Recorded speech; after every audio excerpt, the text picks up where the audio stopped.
زۆر باشە ژڤان هەر لەسەر داڕمانی کەرتی تەندروستی لە عێراق ئەم شەو لەسەرەوە قسەکەنەوە دۆسیەمان هەیە میوانمان هەیە لەگەڵ میوانەکەمان قسەی زیاتر دەکەین میوانەکەمان زۆر بەڕێز دکتۆر ماجید شەنگالی ئەندامی پەرلەمانی عێراق و سەرۆکی لێژنەی تەندروستی لە پەرلەمانی عێراق ڕاستەوخۆ لە شاری بەغداوە لەگەڵماندایە دکتۆر ماجید شەوتان باش گەلێک سوپاس بۆ بەشداریکردنتان لەگەڵمان لەم گەشتەی هەواڵەکانی کوردستان 24 من دەمەوێت بە پرسیارێکی گشتی دەست پێ بکەم ئەوی شەوەیە بە ئەوەندەی ئێوە ئاگادار بن لە دوای ساڵی 2004ەوە ئەگەر بە ژمارە لە لات بێ پێم بڵێ چەند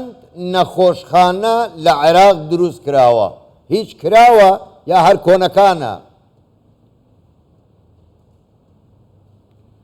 دەم باش بووتە و بۆ هەمی تەمەژوانی قەناتێک کوردستان 24 بەڕاستی پشتی 2004 هەندێک نەخۆشخۆنە هاتن ئاواکردن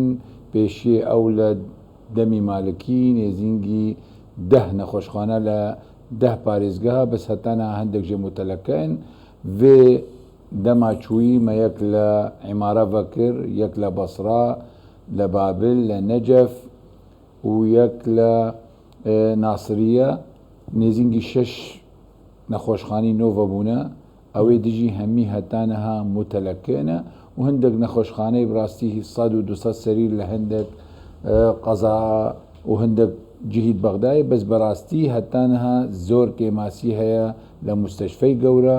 û li merakizî texasûsî li en bi rastî ev ro hemî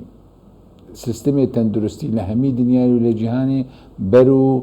وەگوتن دەبێژن ڕعایە سحەیە ئەوەلیە پرایمەری هێلت کێر دەچێت و لەبەر و ترشێری هێلت کێر یعنی ئەو مەراکزێ تەخەسوسی مستەشفا و سکەندەری هێلت کێر ئەو نەمایە ئەو احتیمامەوەکو بەری بێ لەم بەڕاستی ئەڤرۆ هەمی عملی لە نەخۆشخانە دێزینگی 2 ساعت 3 ساعت دەمینێ و دەچێ مالا خۆ فاسیلیتیس و هەندێک خدماتی زۆر بەقەوە چێبوونە لە هەمی دنیاە فبەڕاستی هەتانەها سیستمی عێراقی زۆر زۆری کەڤنە بەڕاستی سیستمێکی اشتراکی اعتیماد بە کولی سەر تەمویلە حکومی دەکە و کارتێ تایبەتی تەندروستی چێ تشتێکی درست نییە لە شێوی تەندروستی لە عێراقی دکتۆر ماجد یعنی خۆشی مطلعن سەر ڕەوشە تەندروستی و سەرۆکی لەژنەوە تەندروستی الپەرلەمانی سەدەم چنە هۆسا خراپە یعنی ساڵ بۆ ساڵی خراپتر لێت ئەگەر پرزگرێککردن ناو عێراقیدا بەحث بێتەکرێن بۆ نمونە پرزگرێکن ئەولەیە هەندە جارە 50 تێنەگوتن دەستێ دەرەکی تێدەهەنە ژبەر هەندێکی ڕەوش باش نابێت باشە کارتا تەندروستی بۆ چی باش لێ نایێت بازرگانی مرۆڤ نەخۆشە تێکردن یانژی چه سەدەم نه بەڕاستی ناوە درستی لازم بە ئاخوێ کارتە تەندروستی لە هەمی دنیای بە پەرەچێت بێ پەرەی تێ تەرخانکردن لە ویزارەتە تەندروستی لە عێراقی زۆر پەرەکی کێمە نەماقولەت و ئەڤرۆ بە 43 هەتا 44 ملیۆن کەسا لە عێراقی تو نێزینگی 11 تریلیۆن و 665 ملیار یعنی تو بێ عەساب بکی بە دۆلار نێزینگی 8 ملیار و 300-400 ملیۆن دۆلار یعنی بەشی هەر نەفەرێکی لە عێراقی 200 دۆلارە ساڵانە یعنی دەولەتەکە بەڕاستی وەکو ئوردن نێزینگی 350 هەتا 400 دۆلارە دەولەتەکە وەکو قەتەر یعنی زۆر پچیک ژمارەی ئێوان زۆر کێم نێزینگی هەتا 2000 دۆلارە دەولەتێت ئۆروپی خۆت گێ 10,000 دۆلارە ئەمریکا گێ 13,000 دۆلارە بەڕاستی لازمە ئەف پەرە زێدە بێ و لازمە تەمین صحی و دەمان صحی بێجێبێژەکردن بەڕاستی بەڤی شێوێ نظام اشتراکی هەتا دنێ کارتێ تەندروستی چێنابێ ژبەر وێگێژی لە سالا چووی لە مەها 11 وەرە دەمان صحی دەست پێ کرد بەس دەست پێ کرد بەڕاستی بە شێوەکی بەطی و گەلێکی یعنی محدود بە وێگێژی ڕاستی هەگە دەمان صحی و تامین صحی نەیە جێبەجێکردنی بشێوەکی فعال بە بەهوەری نییە سیستمێ تەندروستی لە عێراقی پێش دەچێت زۆر باشە دکتۆر ماجید هەموو لایەک باش دەزانین عێراق پارەیەکی خەیاڵی بۆ هێزە چەکدارەکانی سەرف دەکات نامەخوا ئەوەندەش زۆرن هەر لە هەژمار نایەن ئەمە لە کاتێکدا عێراق یەک تاکە دوژمنیشی نییە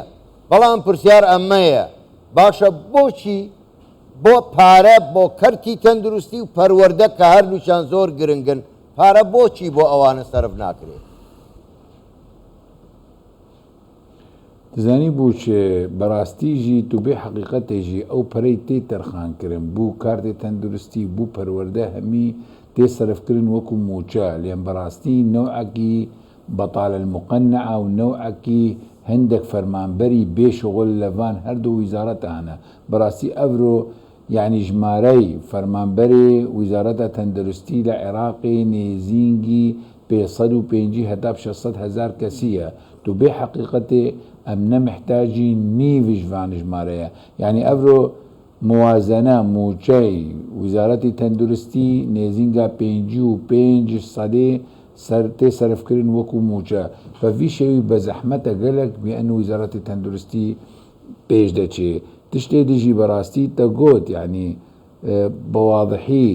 هێزێت عسکەری نێزینگە 27 هەتا 29 تریلیۆنە بەس موچەی وانە یعنی نێزینگی 48 سەدێش موچەی عێراقێ بۆ هێزێت عسکەری تێ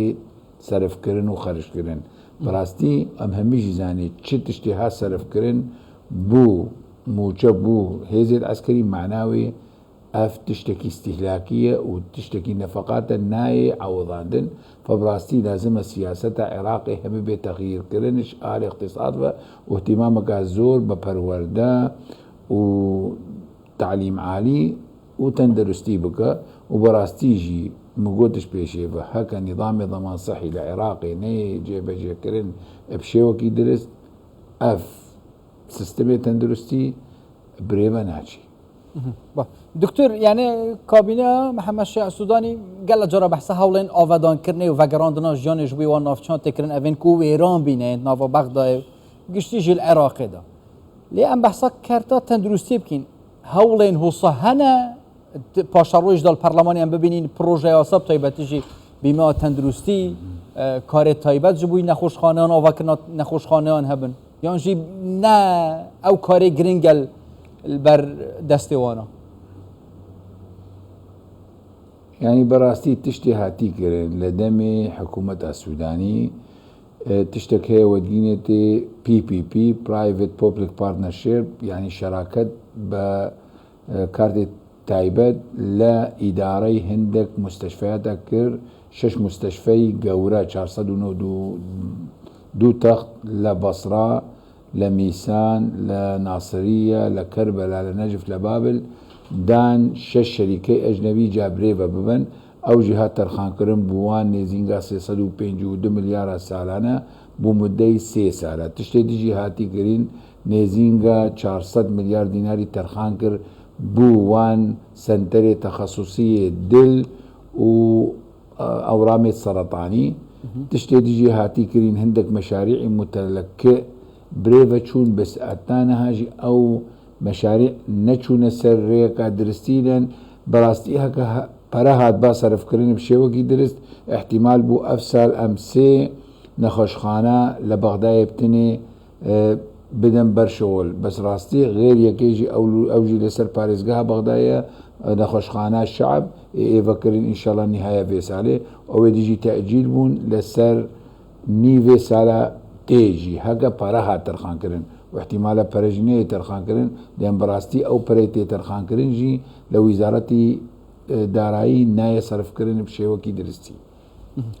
زۆر باشە زۆر بەڕێز دکتۆر ماجد شەنگالی ئەندامی پەرلەمانی عێراق و سەرۆکی لێژنەی تەندروستی لە پەرلەمانی عێراق ڕاستەوخۆ لە شاری بەغداوە لەگەڵمان بوو گەلێک سوپاس بۆ تۆ شەو باش گەلێک سوپاس